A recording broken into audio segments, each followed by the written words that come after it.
vamos a hablar en esta primera sección de opciones de proporcionalidad y simplificación, proporcionalidad en cuanto a qué vías pueden acometer en lo que surge como nuevo la regulación de empresas pequeñas no complejas y también las que no son tan pequeñas ni tan poco complejas, y simplificaciones desde el punto de vista de atajos, no tanto de atajos, pero sí de métodos más sencillos para, sobre todo en la parte de consumo de capital, ¿vale? Hemos intentado un poco resumir cómo quedaría el entramado de posibilidades al que una entidad estaría dispuesta o tendría la factibilidad de aplicación con las nuevas modificaciones Solvencia II en términos de proporcionalidad y simplificación, y al final, según nuestro entendimiento, se nos abren las siguientes alternativas. En primer lugar, el nodo de decisión está clarísimo, que es, oye, estoy afecto a solvencia o no, y esto está concebido a nivel europeo, porque ahora en España tenemos la posibilidad de aplicar régimen especial si quedamos fuera del radar de solvencia por no llegar a los umbrales. Aquí no habría ni que mencionar este primer nodo de decisión, pero bueno, lo mencionamos porque los umbrales para estar afectos o no ahora desde las modificaciones han cambiado y son un poco más altos que los que inicialmente estaban en 2016. Entonces, esto sí es importante a nivel sectorial, a nivel Europa, porque permite que una cuota significativa de entidades más pequeñas puedan quedar exentas, pero como digo, en la parte nacional, en la parte española, bueno, pues se ha cubierto la regulación con la aplicación o con la consideración del régimen especial en el ROSEA, que hace que si no cumples estos umbrales, pues al menos hay una especie de cálculo, digamos, pseudo general para no escapar de solvencia. Una vez que tenemos claro que estamos en el régimen general y que estamos por encima de sus umbrales, la siguiente pregunta sería evaluar si cumplo los criterios cuantitativos o cualitativos para ser considerada empresa pequeña y no compleja. ¿Y por qué es importante esta pregunta? Porque es una de las novedades más importantes que nos viene con la nueva regulación en términos de proporcionalidad, que es la figura de empresa pequeña y no compleja que hasta ahora no existía en la regulación y que va a permitir que luego veremos que muchas entidades del sector, sobre todo español, van a entrar por esta vía y acogerse a, entre comillas, parte de beneficios de proporcionalidad. Entonces, si la entidad es capaz, siendo aplicable el régimen general, de cubrir los criterios cuantitativos y no caer en ciertas exclusiones cualitativas que están destinadas a ver cierta complejidad o no del negocio, entonces se le abre la posibilidad sobre todo la opción de aplicar o de pedir clasificación como empresa pequeña no compleja. En caso de que no lo haga, pues seguirá como hasta ahora y aplicará régimen general en lo que hemos llamado no EPNC, que básicamente es aplicar solvencia tal cual. Aún así, incluso aprovechando la vía de la proporcionalidad para ir por el camino de empresa pequeña no compleja, se abren dos posibilidades. El solicitar el paquete entero de proporcionalidad, que es un paquete ya definido para estos tipos de compañías que entran por EPNC, o incluso solicitar ciertas simplificaciones en el cálculo de SCR que veremos. Y en la parte de empresas que no pueden cubrir, que no pueden ir por la vía de EPNC, la normativa ha dejado también la puerta abierta a que soliciten parte de las medidas de proporcionalidad que le entrarían por defecto a una EPNC. No tienen acceso a todas, pero sí a parte de ellas, y no se piden de forma paquetizada, sino medida a medida. ¿Vale? Y también para estas compañías, para las compañías, digamos, que entran por el producto normal, existen ciertas vías de simplificación. Cuando hablemos de proporcionalidad, siempre lo concebimos como una situación en la que te hace pasar por ciertos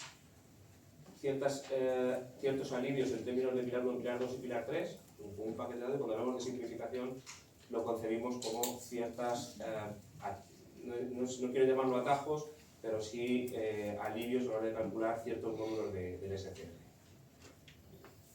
Entonces, ¿cuáles son los criterios cuantitativos, que esto es lo más interesante para ser considerada empresa pequeña no compleja?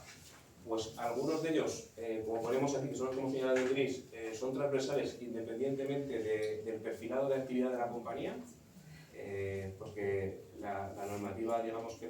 paquetiza a las compañías en compañías de vida o que predominantemente desarrollan negocio de vida, en función de los indicadores de la parte azul de la izquierda, compañías de no vida o que predominantemente desarrollan negocio de no vida, pueden tener vida, igual que las otras pueden tener no vida, pero bueno, digamos que estarían cumpliendo mayoritariamente el perfilado dentro de uno de los dos negocios, o entidad mixta. Entonces, los criterios comunes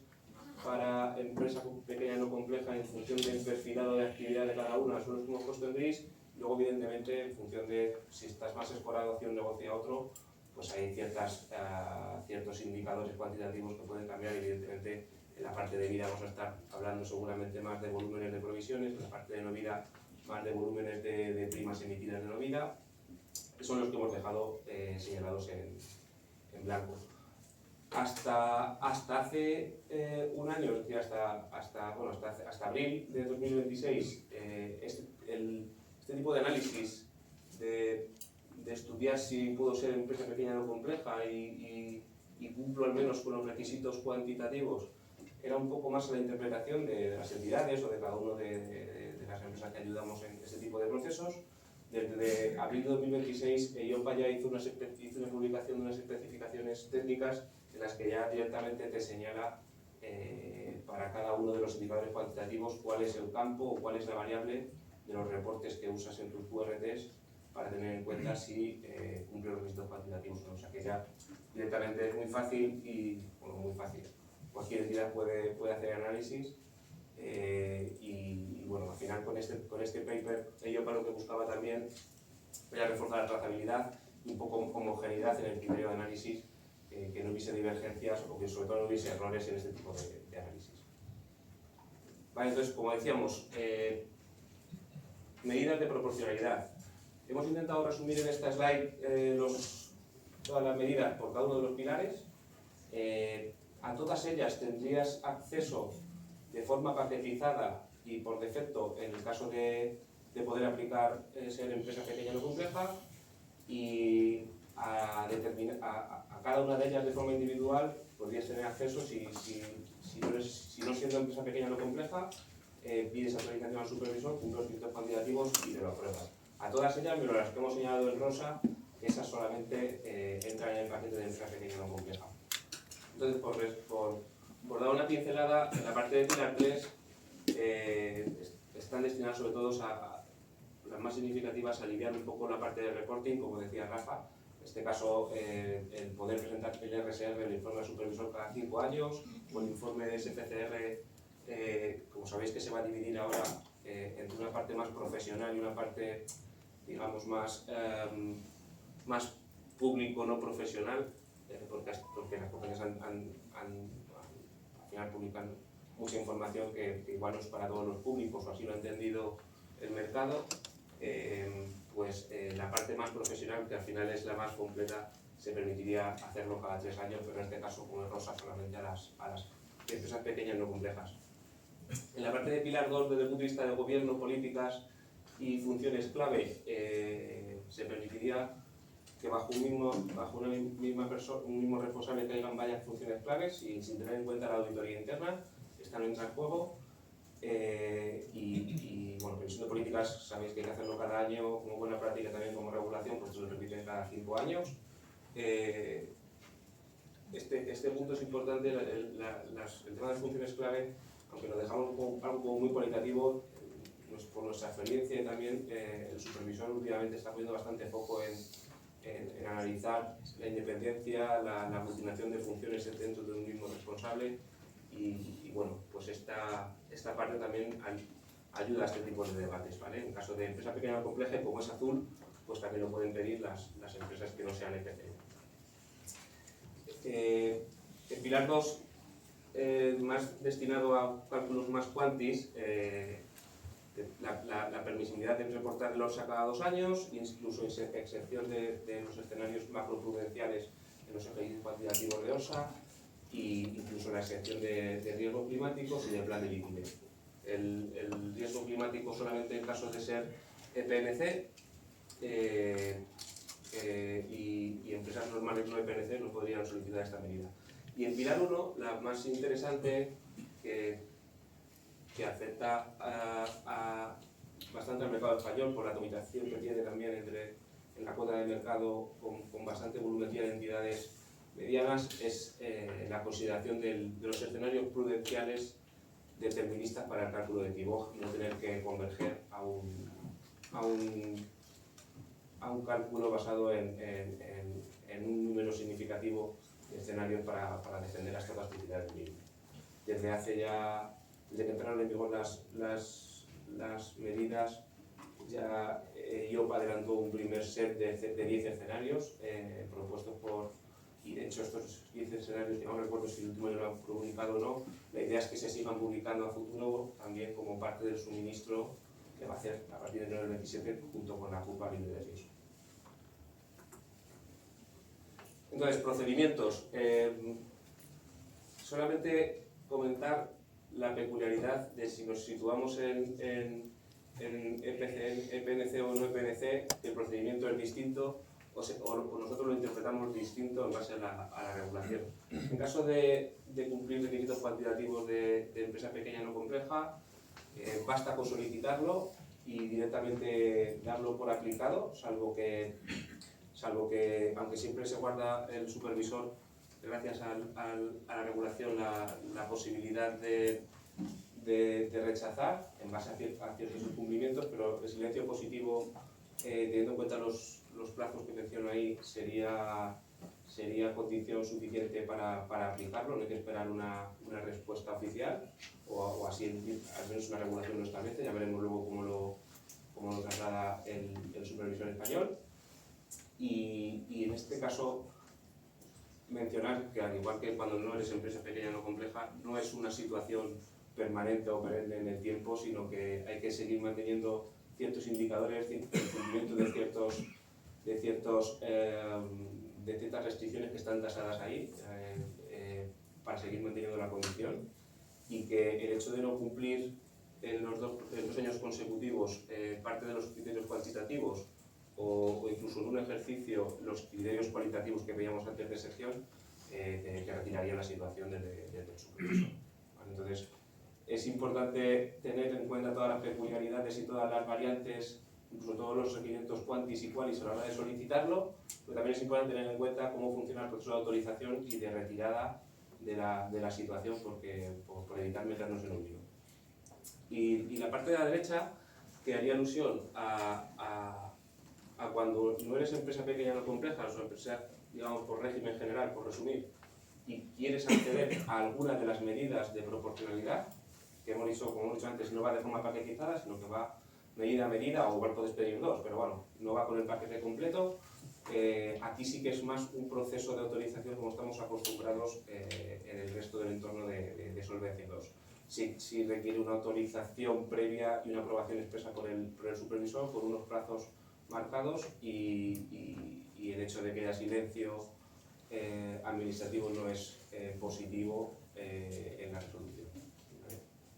Aquí la filosofía es la misma, hay límites con los cuales se puede revocar la medida que se haya aprobado o las medidas, y lo importante aquí es que el supervisor también puede actuar de iniciativa propia en función de si hay un cambio de perfil de riesgo de la entidad para retirar las medidas. ¿Vale? Entonces también aquí es importante, al igual que en la parte de la izquierda, no solamente el proceso, no solamente el cumplimiento inicial, sino dar seguimiento a que estamos bajo condiciones de mantener tanto las medidas o el paquete de medidas en función de la tipología de empresa. Vale, entonces terminamos con el punto proporcionalidad, y nada, la parte de simplificación, muy rápido. Básicamente hemos interpretado las simplificaciones como, para la redundancia, las simplificaciones permitidas a la hora de calcular determinados módulos de SCR. En el caso de tanto para empresas pequeñas o complejas como para el resto de empresas en régimen general, es podemos acogernos a las que ya estaban consideradas en la legislación española, en el ROSEAC, son las que vemos en la parte izquierda. Ya en términos de simplificación la normativa hablaba de la naturaleza, complejidad y proporción, pero introduce una aclaración nueva, que es que no debe haber diferencia significativa entre el cálculo simplificado del módulo que se quiera abordar y el cálculo general, y que en caso de haberla, pues nos conformamos con que sea más prudente el simplificado que el general, ¿vale? Entonces, esto aplicaría a cualquiera de las entidades. Además, también aplicable a cualquier tipo de entidad, EPNC o no EPNC, se contempla un set de simplificaciones para determinados módulos de SCR, pero con una naturaleza temporal, es decir, con una